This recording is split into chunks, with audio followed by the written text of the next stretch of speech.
Hello everyone and welcome to the Croft circuit for this two-day Caterham BRSCC race meeting. So much great entertainment coming your way this afternoon and tomorrow as well, with a whole host of Caterham Motorsport Championships racing here this weekend. We've also got the 6th round of the Fun Cup Endurance Championship, and tomorrow we're joined by the BRSCC's latest series, the Nankang Tyres City Car Cup, which is enjoying a phenomenal debut season. The cars behind me are those competing in the Caterham 310R Championship. We've got Harry Cook on the pole position. Pete Walters, the championship leader, only third on the grid though. Harry is his nearest championship rival, so this could be a really significant round of the championship. Andy McEwen down here in the assembly area. Up in the commentary box though, watching all of the action, is Scott Woodward. Scott, over to you.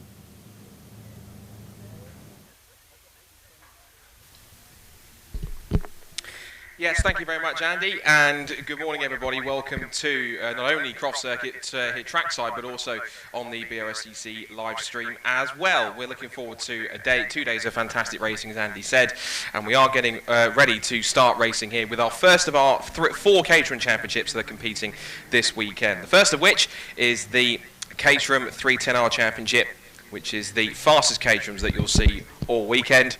And they're going to be heading out for their first of their half-an-hour races to get things underway.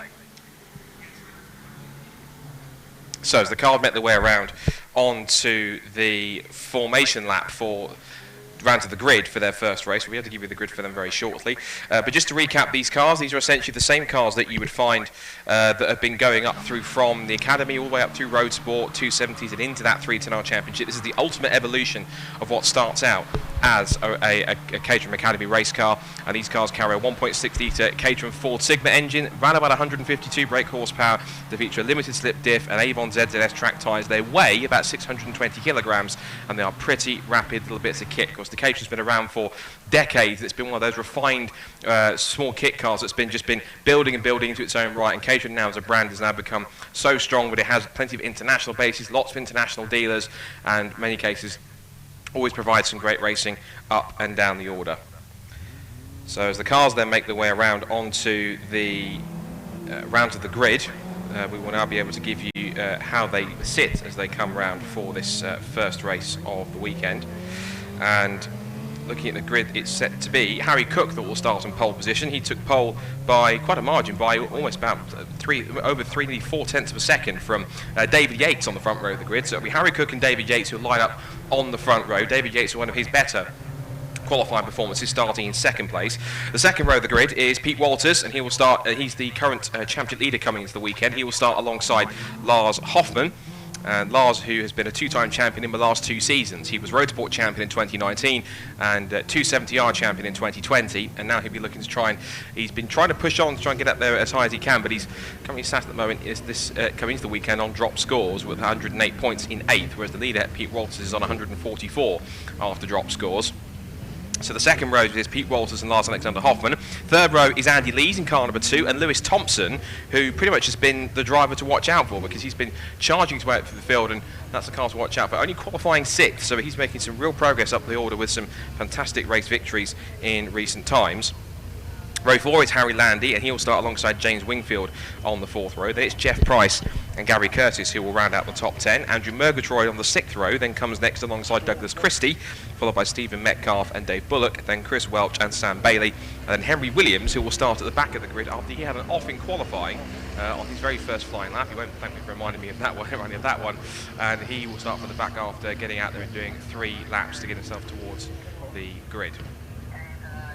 So looks like we're going to get racing this time by some lap out of assembly, lap out of the pits. The green flag has flown, which means we should be ready to get our first Caterham race of the weekend underway. The 5-second board is up, and it will be a sprint down to turn 1 between Harry Cook and David Yates, who can win the whole shot into Clairvaux for the first time. We're away and racing here at Croft. A cracking start from the outside, the front row from David Yates to head down towards Clairvaux for the first time. They will be side by side, and Yates has got a fly as he heads down towards the right-hander. So Yates that leads, Hoffman's up to second place. Around the outside goes Pete Walters up to third. Big tail slide there between Harry Cook. 2 cars already off in the background. One is Andy Lees. The other one is, I think that's Jeff Price. So both Jeff Price and Andy Lees have got involved up at the first few corners, but they turn their way through Hawthorns up to the S's for the first time, and it is going to be the car of David Yates, but Lars Hoffman's charging along and looking to try and get down the outside to make a move into Tower Bend. So Hoffman, already with the slipstream down towards the right-hander, has got through. Andy Lees is limping with damage to his left rear. Here comes Pete Walters to the outside for second place. So after a great start for David Yates, he's down to third already and could lose more places because Harry Cook and co are going to try and get onto his tail as quick as possible.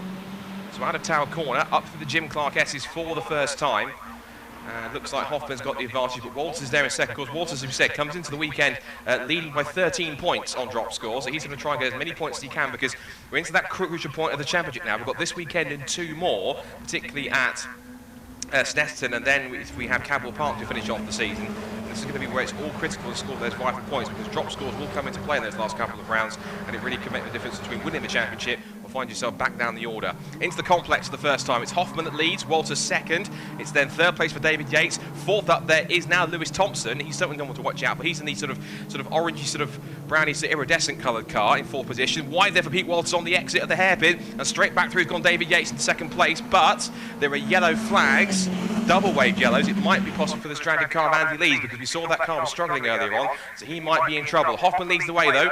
Yates is currently in second place, but he's so Walters Yates came across the line in second place. Walters has got back through by the time they turn in through Clairvaux and Hawthorns.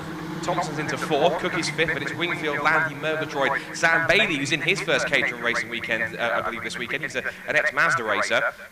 And then Douglas Christie rounds up the top 10 as they head down the back straight and towards Tower Bend for the first time. And so the yellow flags, I think, have now been cleared. So, Andy Lees has gone past the pits with his left front wing sort of ajar on the front of his car. So watch out for that as he comes past. It might fall off. If it doesn't, you might get a black and orange mechanical flag as a warning for the damage that he's carrying at the moment. Through Jim Clark S's for the second time. Hoffman tried to extend the advance. He was nearly 5.5 tenths ahead of what was then David Yates at that point in time. But they race off towards the back of the circuit and now out towards the corners of Sunny In and Sunny Out. And now they're making their way onto that back straight, back towards the complex for the second time. This leading group of about 6 or 7 cars is quite close. Harry Landy's at the back of that, and now we're looking here. And Andrew Murgatroyd being chased down by Sam Bailey. So Sam Bailey in that sort of black car with the martini stripes down the side, making decent progress in one of his first few Caterham races. So he made his name in Mazdas, as is also his son Jake Bailey. So good to see Sam back out in another small sports car, making his Caterham debut this weekend. So onto the pit straight now for the end of lap number 2, and it's Hoffman that leads still, but now he's got Pete Walters in the slipstream to try and close him down on the run towards Clairvaux to start lap 3.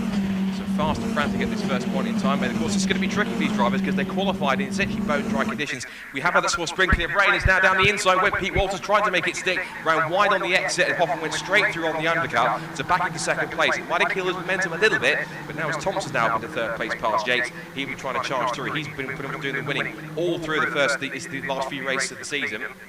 Last couple of meetings, it's been all about Lewis Thompson, and he's not hanging around. He's got past David Yates. Now he's looking to the inside for second place, up past Pete Walters, underbrakes into Tower Corner, and he makes the move stick. So Lewis Thompson really isn't hanging around here. He's up to second place and already coming up to challenge the current, at the moment, double defending champion. As we said, he was Hoffman was Road Sport champion in 2019 and 270R champion in 2020. He's got quite a mountain to climb on these last few meetings if he wants to try and make it 3 on the bounce. As David Yates now tries to make an attack on Pete Walters, who, quite frankly, can't afford to keep on losing positions like this if he wants to try and keep on to his lead. Of course, those drop scores that will come into play might help if he starts to gain points back if he has worse results. But we'll have to take a look at those in a second as the race continues to develop. It's a half-an-hour race, so 30 minutes. And as this race carries on, it might well be this story continues on. Now, Thompson's gone up the inside into the complex past Hoffman. Round the outside at the second part of the complex goes Pete Walters. And also in the blue and black car, that's David Yates, who started on the front row. He might try to get himself involved. Walters tries to elbow him out wide over the curb and just about holds on, and Yates will try and get the run off the corner as well. He's swarming over the back of Hoffman. I think possibly missed the gear because he's lost out of place to the Yates, and also now to Harry Cook as they come down the pit straight. And what was Andy McHugh in a lead briefly for Lars Hoffman is seen tumble from first down to fifth in the space of a single lap. That's how quickly it can change in Caterham racing, as we both well know. Dear me, it continues to change there as they head through Clairvaux once again. It's getting a bit frisky out there at the moment, isn't it? That was the number 21 of Harry Landy, the green car, coming out on top of that, ahead of number 13, which was Wingfield, James Wingfield. This battle going on behind that lead group. I think part of this sort of slightly jumbled start to the race, Scott, has been because of the weather conditions. It's definitely a bit drizzly out there at the moment, and that will make this circuit quite slippery. The lead battle comes out through Tower Corner, and these four of them really tripping over each other. I don't think anyone really wants to lead, though, because if you're leading as the conditions worsen, you're the first to discover just how slippery it is, and you can see there the rain on the camera lens, so it's definitely getting tricky out there. Yeah, definitely affected the road sport competitors when they were out there for qualifying just now before the racing got underway, so those guys know exactly what that's about, but I'm surprised there wasn't a slight possible... I think the conditions didn't deteriorate enough for it to be a two-green flag, that's rather than just the one, but as they head down towards the complex, they certainly seem to be adapting okay. Looks like whatever rain we did have has abated for the moment, but as we said, Pete Walters back into the lead, and Lewis Thompson here is in a bit of an unusual position because the last couple of meetings, he's really been the one that's been dominating so far, but Pete Walters back on form. It's interesting to see that now that he's back in the mix, that Thompson's got to do the chasing, where effectively Thompson's been the one that's had everyone chasing him in the last couple of meetings. Yeah, most definitely. Speaking of chasing, Harry Landy there, having got into 5th place at the start of that lap, has already bridged the gap to the leaders. So we've got no longer a 4-car fight for the lead, but about an 8 or 9-car one as they dive through the first couple of corners once again. Side by side in the background there, as a move had just been completed by number 84, Andrew Murgatroyd there, who's shed his right rear wing, it would seem, in his attempts to defend that position from number 73, which is Sam Bailey, who started on the back row of the grid. So Bailey coming through nicely. The leaders are side by side again, are they? Heading down towards the braking zone. Thompson's back through into the race lead then. Walters defending his inside line, poles it to Harry Cook round the outside, and that was very, very close between he and the number 15 of David Yates, who slots back in line in 4th position. Typical Caterham racing this, though, isn't it, really? They're going to stay this close together, I would imagine, for most of the next 20 minutes, and it's only really that last couple of laps where they'll be pushing hard to get to the front. Thompson, though, leading strongly at the moment. Yeah, you're not wrong. This is pretty much Caterham racing from start to finish in these races. Usually everyone gets into a pack, stays there, and as they start to fight more and more, the cars behind start to latch on and make that leading group bigger and bigger. Now, Hoffman, who's been dropped back a little bit, he is now, I think, once again behind Wingfield. He's coming back into the complex, and he is now behind Wingfield at this point. He's down to 7th place. At one point he was in the leads. At the back of this group now in the red and white car number 70. And again, as I mentioned, if these first few cars start to continue fighting, it's going to bring the second group of cars behind, thereby Andrew Murgatroyd back into the mix. He will bring with him Bailey, Christie, Price and Curtis, which means it's not just a 7-car trend we've got here, it could be more than 10 in this lead group, and it's not uncommon that they start to fight amongst each other, and it becomes like NASCAR when they have tandem driving, and that bigger patch should be intriguing. Looking down the outside from the lead there was Lewis Thompson to get past Walters. He defended it nicely on the inside through Clairvaux and up through Hawthorns, but now here comes Harry Cook off the tail of the 79s. They come up through towards the S's, and at the moment David Yates is doing a fine defensive job from Harry Landy and James Wingfield, who seems to have found quite a bit of pace this season into 6th position, and he's dropping Lars Hoffman. So Hoffman seems to be maybe not loving these slightly greasy conditions, but also the setup might not be treating him well and might have been a bit rocked after he lost 5 positions in one lap. Harry Cook there around the outside to the lead from 3rd position going out of the chicane, but then disappears, does he? Down at... yes, he's gone off. Harry Cook has gone off at Tower Corner. He got into Tower as the leader, but he came out very, very wide over the grass. So perhaps the slippery conditions catching the number 9 car out, and he's fallen right to the back now of this pack. That puts Thompson back in the lead. Walters 2nd, and Yates now, David Yates, the blue car, number 15, into 3rd place. But that is a disaster for Harry Cook then, 2nd in the points coming into this weekend, and he'd just taken the lead. He'd taken advantage of a mistake for Pete Walters coming out of the chicane. That backed up Thompson, gave Cook the run, but then so easy to miss your braking point down at Tower. It's really fast, it's slightly downhill, it's a very bumpy braking zone as well, and that little mistake for Harry Cook, I reckon, has dropped him outside of the top half dozen now. Out to the hairpin. Thompson now will try and make the sprint down towards Clairvaux with Walters in his slipstream as they head down there. Now Lars Hoffman's got what his front left wing's been dislodged. It's going to have to fall off by itself. Otherwise, he might get a black and orange flag by the clerk of the course for possibly having a piece of bodywork that could cause a problem for other drivers around him. There's a scrap going on between Harry Landy and the green car number 21 and the sort of orangey red and yellow car of James Wingfield. Lars Hoffman stayed with them as they turned through, so this is now course battle for 5th, 6th and 7th after Harry Cook dropped back to 8th position after his off at Tower Corner. But the leaders, as they run wide and exit the S's, using all the track and a little bit more than they might be allowed, as Thompson now fires it up the inside into Tower, but Walters breaks that a little bit later, just trying to hold on as best he can as he turns in. So this should be quite intriguing as they turn back into the right-hand and back down, but now they're side-by-side on the exit. A better run off Tower Corner allows not only Thompson to get through, but look at the way David Yates was side-by-side heading into Jim Clark-Esses. They were very close, just outside our commentary box window, but Yates, quite smartly, I think, Andy, backed out of that before there was quite possibly something that I didn't really want to think about. Yeah, that would not likely have ended well. Running side-by-side through the Jim Clark-Esses is not advisable, especially with still 19 minutes and 40 seconds to go. There is absolutely no point in sending it with a wild move like that. At this stage, on the final lap, maybe, but right now, better to keep your powder dry so they come back through the complex then. 4 of them for the lead again now, because Harry Landy has definitely reeled them in a little bit, and Harry Landy has not yet had a podium this season, has he? In fact, this is by far his best showing so far in 2021. The green car there in 4th place. He's just struggling to keep in touch with the leaders, but once those top 3 start fighting again, which is imminent, I would say, he seems to close back in again. So Harry Landy for the podium, that would be a good story, wouldn't it? You do find often drivers that are having the opportunities where they'll get a chance to get themselves in the pack and haven't quite had that first podium or that first win, but they just stick in that lead pack there or thereabouts and trying to find an opportunity to try and pounce and try and get themselves a little bit of glory for their own.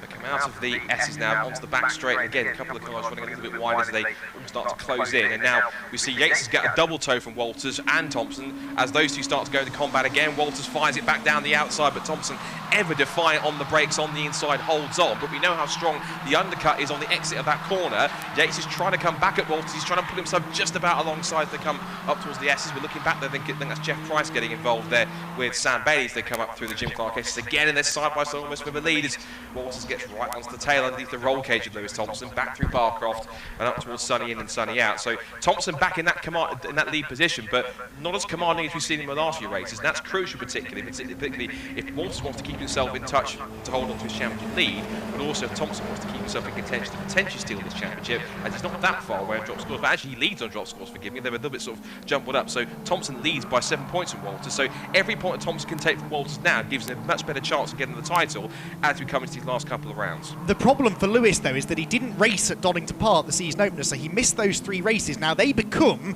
his 3 dropped scores that all drivers have to make, but that means he can't afford a DNF. Another DNF now, he can't count that as an extra drop score. They're allowed a maximum, well, they all have to drop 3 results. However, his hit rate for race victories this year, Lewis Thompson, has been extraordinary, hasn't it? Every single race that he has entered, 2 at Knock Hill, 2 at Silverstone, 2 at Brands Hatch, he's won them all. So he's on course to keep that unbroken win record going here today. But as you say, he's got slightly stiffer opposition, it would seem. Again, 1 or 2 of the leaders there and a bit wide over the grass. In fact, that looked like it was David Yates maybe who made the mistake, and that will allow, I think, the green machine of Harry Landy to attack for 3rd place. On the outside line he goes. Can he get the job done? No, not quite. Yates fends him off, but that defensive drive now from the blue number 15 car has just allowed the top 2 to escape, and those top 2 are side by side again going into the Jim Clark S's. That looks to me like, well, they're still side by side coming out the other side, and that gap that they had over Yates evaporates immediately. Into 2nd place goes David Yates. What a great example, Scott, of how much time you lose from running side by side. Yates was,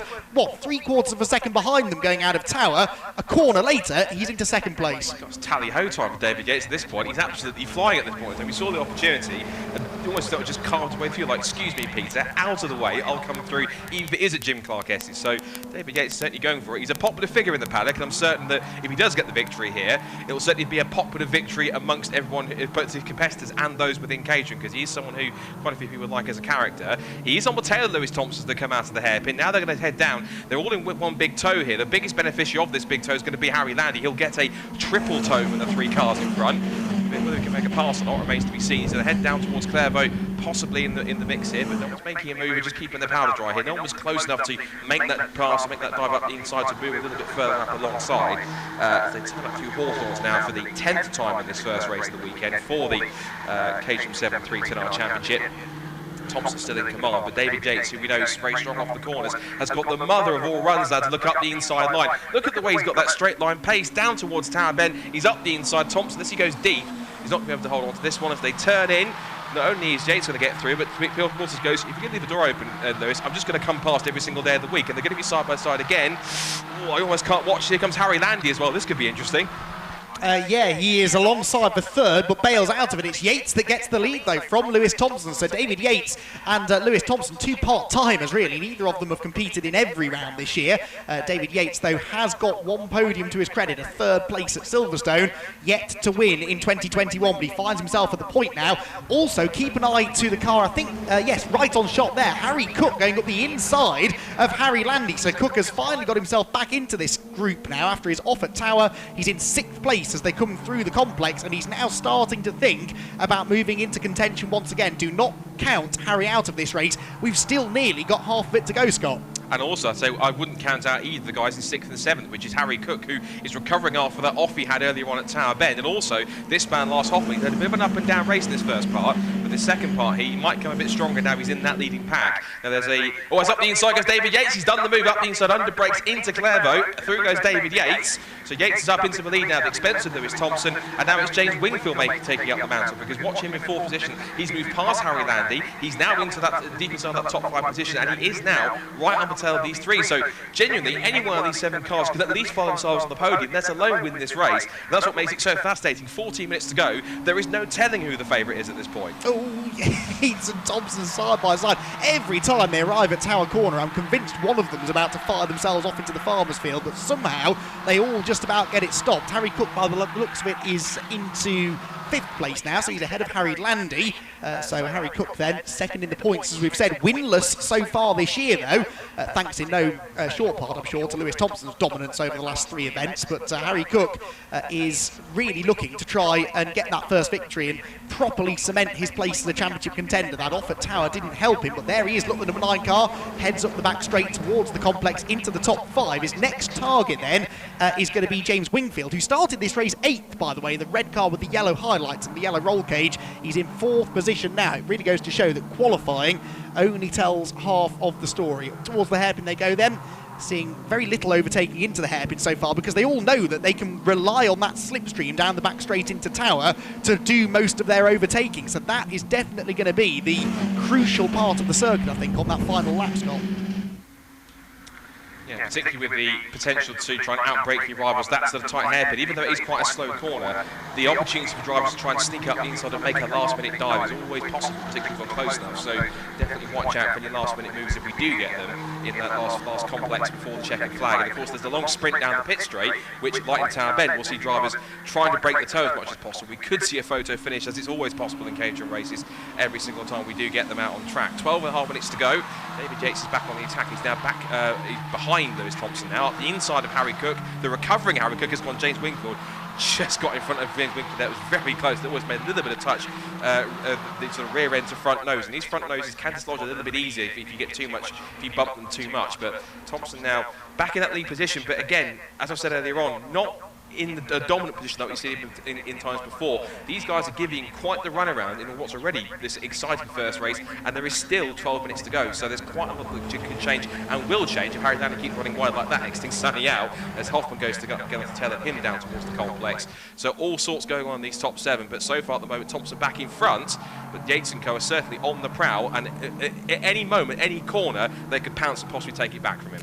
I will say though, Lewis is leading the race well, isn't he? You're right, he's not got a big lead, but he is holding the lead lap after lap after lap. Even if he loses it temporarily halfway around the circuit, he always seems to be back in front again by the time they get into that final sequence of corners. So that bodes well for the end of the race. It's very hard to defend a lead usually. Oh, contact for second place, and that's going to disrupt Harry Cook again. That was a real attempt to get up the inside by Pete Walters. Harry Cook now gets elbowed out wide by James Wingfield into Hawthorne corner. That was not Harry's fault really. Pete Walters launched it up the inside of David Yates. They made contact at Clairvaux, and Harry Cook had nowhere to go, slammed on the brakes to avoid them, and then got a hip and shoulder for Wingfield, and that splits the pack now. Yates somehow survived that in second place, and he and Lewis Thompson now have a gap over Walters third. Wingfield up the inside there for fourth. I think that's Lars Hoffman, isn't it? He was repassing through Tower Corner.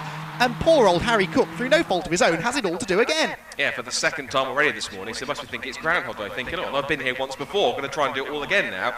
So the man who certainly is still in the prime seat, behind Lewis Thompson, that is David Yates, because the one thing they always say in Caterham racing is, ironically, the worst place that you want to be in a Caterham race is in the lead, out of the last corner, on the last lap, because as we both know, there is absolutely no guarantee that you will stay in the lead by the time you get to the checkered flag, if your main rival behind in second is right underneath your roll cage, so to speak. So watch for these two out front if they get to pull away. This could also be a bit of a tactic here as well, because these two might see a chance to work together, because two Caterhams in the air together work better than one, so possibly these could punch quite a bigger hole in the air, and these two could start to draw away, so we could see in these last few 10 minutes or so, Andy, a one-on-one battle for the lead, whilst Pete Walton tries to catch up for third, and they might well get separated and be in their own individual fight for third, whilst the top two draw away. Well, the gap at the moment is 1.5 seconds between second and third, but we have a new second place man. It's now Lewis Thompson, so David Yates, not working with him, wants to go ahead of him and get back into the lead. You'd have thought David would still be catching his breath after that a heck of a whack that he took at Clervaux a lap ago. How he's still in this race is a bit of a miracle. Not only is he in it though, he's leading the way as they head out to the chicane once again. There's Pete Walters then, his aggressor, in third place. James Wingfield trying to challenge for that position into Tower Corner. Lewis Thompson is back in the lead now. What's going on for third? It is still going to be Walters ahead of Wingfield, but Wingfield has the better exit from Tower and gets to the right-hand side of the road. That will potentially give him a chance to get back through the Jim Clark S's. Has he done it? Yes, he has. So Wingfield then back into third spot now, and fighting hard for it there with Pete Walters, whose car may also have sustained some damage after that contact with David Yates. So Thompson back in front then, Yates second, Wingfield in third position. James Wingfield, I believe, has he had yes, he has had a few podiums, but he's not won a race yet this season. If he's going to, he needs to really work with Pete Walters here to close back in on the leading two. To the eye though, Scott, I would say the gap between second and third is creeping down again. It was 1.5 seconds at the line. I think it's a bit less than that now.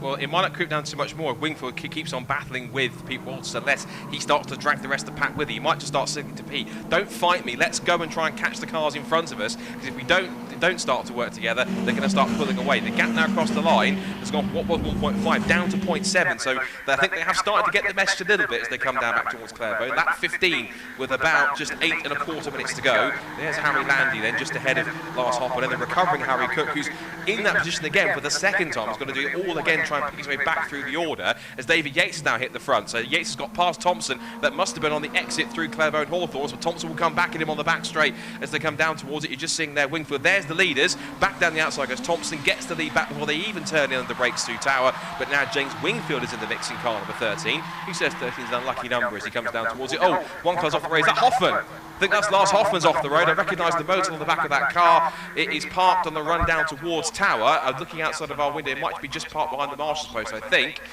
from our commentary box view. But now as they come out through the Jim Clark S, he's back towards Barcroft again. And then the sunny corners, Thompson still leads. Yates is still in second, but James Wingfield is there in third. Double wave yellows are there, and it is Lars Hoffman. So Hoffman then, unfortunately, more woes for the German.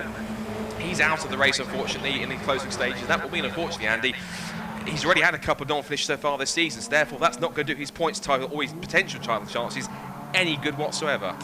No, it's not, is it? He had that win, didn't he, back at Donington Park, but that's the only time he's been on the podium. And yeah, those two non-finishes, or non-scores at least, at Knock Hill, mean that this will now become his third 0-pointer of the season so far. And this will therefore take up the space of his final drop score. Right, into the final 7 minutes of racing then. It's flown by, hasn't it? We're back to one big lead pack again, because as Lewis Thompson once again gets back ahead of David Yates for the lead, you can see that James Wingfield and Pete Walters and Harry Landy and Harry Cook almost are right back with them, certainly fourth for the lead as they go back out through the chicane.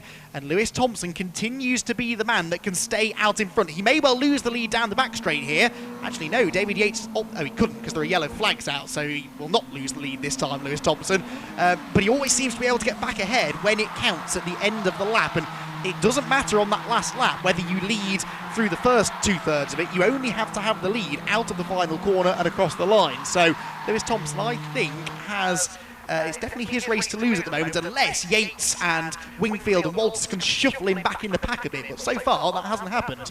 Yeah, we have to remember that Lewis Thompson, if you've been watching, essentially, ever since Knock Hill, he has been undefeated. So if you look at how many races that he's managed to put together, he's put together 6 race wins on the bounce, and that's 6 race wins plus a fast as that, ever since he didn't do the first 3 rounds at as Andy alluded to, the first round of Donington, which means that every single score he gets has to count, and it has to be a top score. And that's incredible that even on drop scores, that he's actually able to get himself into the lead of the championship on drop scores by 7 coming into the weekend. So this will be a pretty sensational performance for him. But of course, we've got to watch out for David Yates, who his best results, I keep an eye on the battle down towards turn 1. He's back down in 15th in points, but his best result so far this season has been a 3rd place, and that was at the first 2 races at Silverstone on the Grand Prix circuit a couple of meetings ago. So if he gets second, it'll be his best finish of the season. As for James Wingfield, who's 3rd in the points, his best result so far has been a 2nd place, and that was at the 3rd race at Donington Park. So he has been higher than 3rd place before. He's had a couple of 3rd positions throughout the season. But now through Tower Bend, out of the S's and down the back straight, and that must have been a missed gear, because looks like, ooh, that's interesting. Now, that's intriguing, because David Yates got past, but did he get past 4? Oh, car off the road. There's a car off the road down at Clairvaux. I was so busy looking at the battle down the back straight, I didn't spot the car that was off the road. Now, again, can't see the number, so unfortunately, I'm not sure if it was in the lead group. We'll have to see if there's someone missing from that lead group, see who it might well be. I think that top 6 are still there, so I'll have to wait and see what the order is. Now, meanwhile, David Yates has got through. Now, the one thing I was questioning was, David Yates got through, but did he do so just before? Well, that's interesting. He got through just before they got to the yellow flags. Meanwhile, red flag is out, race has been stopped, and I figure it might well be called there with 4.5 minutes to go as a result. So what they'll do is they'll count it back a lot, which means I think Lewis Thompson will get his 7th win in a row, which is quite sensational. So despite David Yates getting through, they will do count back on the last complete lap. And unfortunately, while David Yates might be in front, he may well have to settle for 2nd place. But it will be his best result of the season, so he'll certainly be kept pleased with that. So red flag, race has been stopped here in this first race of the weekend for the CaterhamSeven 310R Championship. And just for the benefit of how it looks, again, it'll go for the last complete lap, I think, which was lap lap 16. So if it counts as it says on the screen, it should be Lewis Thompson who picks up his 7th win in a row. Again, undefeated since he began racing at the 2nd rounds that we had at Knock Hill, because he missed Donington Park, as we mentioned. 2nd then should be David Yates, and 3rd should be James Wingfield. So congratulations to them. We'll get a confirmation to see if they do reset the timing screen at all or not. They're coming into the pit lane, but it's showing David Yates in front, but it shouldn't be, because Thompson was ahead, for as far as I could see, when they came across the last complete lap. So just before we finish up this race, we'll give you quickly the results. So David Yates then picks up the victory. Sorry, I think it should be Lewis Thompson who picks up the victory, as he was in front of the last complete lap. David Yates should be 2nd, and then Walters 3rd.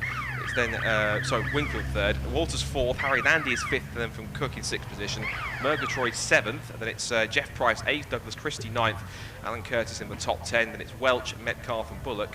And then I think the 2 cars that have been involved, I think possibly Sam Bailey's the car that went off, because he's the one that's gone tumbling down the timing sheet, sadly. So car number 73, Sam Bailey, appears to be the one I think that's been off the road down at Clairvaux, causing the stoppage. And then we have Henry Williams, who has just been reversing up the pit straight towards the top here. Should be classified 15th. Andy Lees will be 16th, and then Lars Hoffman will be the retiree after he stopped on the back straight with whatever mechanical issue he had down there. So fortunate for Lars, but again, that should declare the result, I believe, in Lewis Thompson's favour. The timing screen is still showing and the order as they came into the pit lane, but I believe they should count it back and give it to Lewis Thompson, I imagine. If they do give it to David Yates, then it might well have been something that I didn't spot, but I imagine that that result possibly will be reversed, because it says laps completed 17, but it should be after 16 complete laps when the red flag came out. So we'll keep an eye on that and see how that result changes, if at all. But of course, next coming up, we've got our 2nd Caterham race, our 2nd race before we go into the lunch break. Then we have one more Caterham race, I believe, for the Caterham Road Sports, and then we have our main event for today, which is the 4-hour Fun Cup Endurance Championship race, which usually, despite the race length, is always pretty entertaining from start to finish, and that will be certainly quite a fun one, particularly off the back of one of the best races of the season last time out at Alton Park.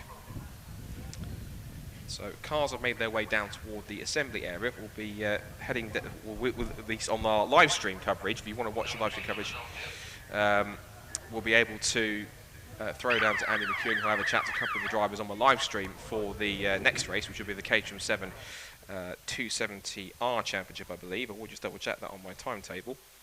And then as we go through to the next few rounds, we'll be able to see how this next series plays out. So we should have the 270R cars come up next. And we'll give you some more information on those very shortly. So,